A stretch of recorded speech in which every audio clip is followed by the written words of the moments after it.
जय माँ गंधर्वपुर वासिनी। आप सभी पर माँ का आशीर्वाद सदैव बना रहे। सदगुरुदेव एवं गुरु माँ के श्री चरणों में पुत्र का कोटि कोटि नमन।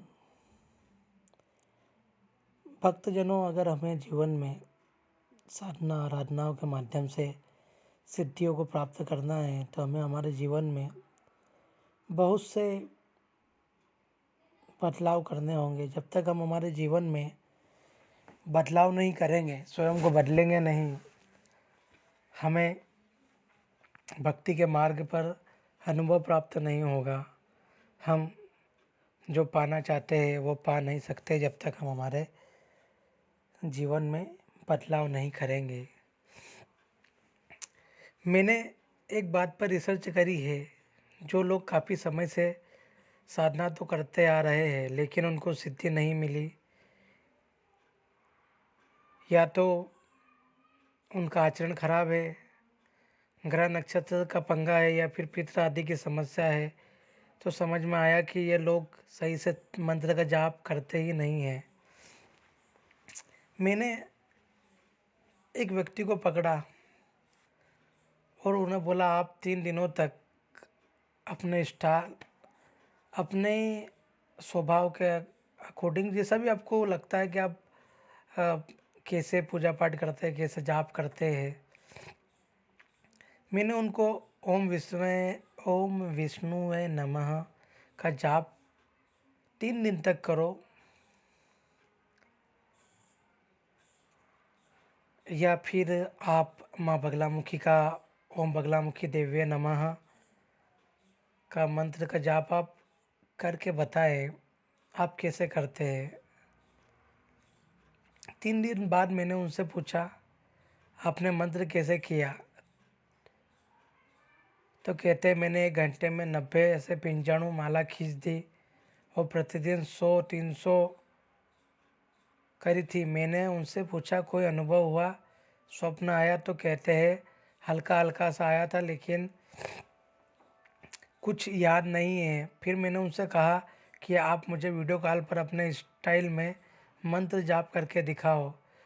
तो भाई साहब के मंत्र अलग चल रहा था और उनके मन के अलग गति से खिसक रहे थे। मंत्र भी अशुद्ध टूटा फूटा बोल रहे थे। कोई कोई मन के तो एक बार में 2 घिस लेते थे। फिर मैंने इनसे कहा, आप एक काम करो, अब 3 दिन इसी मंत्र का मेरे अनुसार जाप करो, इस मंत्र को बिल्कुल स्पष्ट जपो। मैंने इन्हें जब के भी बताया कि ऐसे करो, इस गति से 1 घंटे में 15 से 17, अधिक से अधिक जाप नहीं हो पाएगा। इन्होंने प्रतिदिन 51 माला जाप किया। मैंने जब इनसे अनुभव पूछा तो कहते हैं, मंत्र जाप के बाद मेरा मन इतना थक जाता था कि मैं सीधा अपने आप ही ध्यान में जाने लगा था। मंत्र जाप के दौरान मुझे एक एक शब्द सुनाई दे रहा था। मेरे मन में एक भी विचार नहीं आ रहा था। पहली रात्रि को ही स्वप्न में घर का मंदिर दिखा जहाँ दीपक जल रहा था। वैसे देखा जाए तो मंत्र जाप करने की सही विधि यही है कि अगर आपको 51 माला जपना है तो 3 घंटे 2 108 जपना है, 5-6 घंटे 2 1 घंटे में 50-100 माला रगड़ना बंद कर दो। मैं मानता हूँ कि फटाफट अधिक माला घिसने से ऊर्जा बनती है, वो ऊर्जा महसूस भी होती है, लेकिन ये ऊर्जा अशुद्ध होती है। हमारा शरीर इसको सही से ग्रहण नहीं कर पाता है। फिर काम वासना बढ़ती है, क्रोध आता है, स्वप्न दोष होता है, कभी अच्छे कभी बुरे सपने आते रहते हैं, मन अधिकतर अशांत रहता है। इसी ऊर्जा का अगर आप 1.25 लाख भी जाप कर लोगे तो आपका कार्य सिद्ध नहीं होगा। और मैं पहले ही कह चुका हूँ, मुझे ऐसा लगता है क्योंकि हम कलयुग में रहते हैं, ये युगों के घटने बढ़ने के क्रम में है, इसीलिए मंत्रों का 4 गुना नहीं अपितु 1/4 में काम बन जाता है। मैंने कई कार्यों को 21, 31, 41 की रेंज में सिद्ध होते देखा है।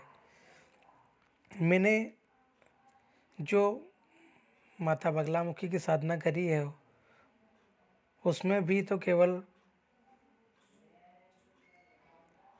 क्रम अनुसार ही पूजन पाठ करवाए हैं और उसका फल और प्रभाव कई अधिक जबरदस्त आया है। और ऐसे ऐसे अद्भुत अनुभव आए हैं कि मैं खुद हैरान हूँ। अगर आप सोचो 3 घंटे 5 घंटे रोज कहाँ से देंगे? क्या सारा काम धंधा छोड़कर इसी में लगे रहोगे? अध्यात्म कोई हमारा शौक नहीं है जिसको आप टाइम पास के लिए आधा घंटा 1 घंटा करके छोड़ दो फिर चरित्रहीनता में लग जाओ। अगर सच में परमात्मा का अनुभव करना है, सिद्धि लेनी है तो जीवन को बदलना पड़ेगा। वरना जहाँ अभी तक 10 सालों में घिसे हो, 20 सालों में घिसे हो, 25 सालों में घिसे हो, घिसते रहो, उसका कोई अंत नहीं है। क्योंकि हम जब तक इन चीज़ों को समझेंगे नहीं, जानेंगे नहीं, हम भटकते रहेंगे। माता बगलामुखी को इष्ट मानने वाले साधक को माँ बगलामुखी के मध्य में ही समस्त देवी देवताओं के दर्शन करने चाहिए। परंतु अगर किसी कारणवश किसी अन्य देवताओं की साधना करनी पड़े तो इसी परिस्थिति में साधक को यह ध्यान करना चाहिए कि वह देवता भी बगला रूप में ही मेरे समक्ष प्रस्तुत हो रहा है। माँ बगलामुखी की प्रेरणा से ही मैं इस साधना को संपन्न कर रहा हूँ।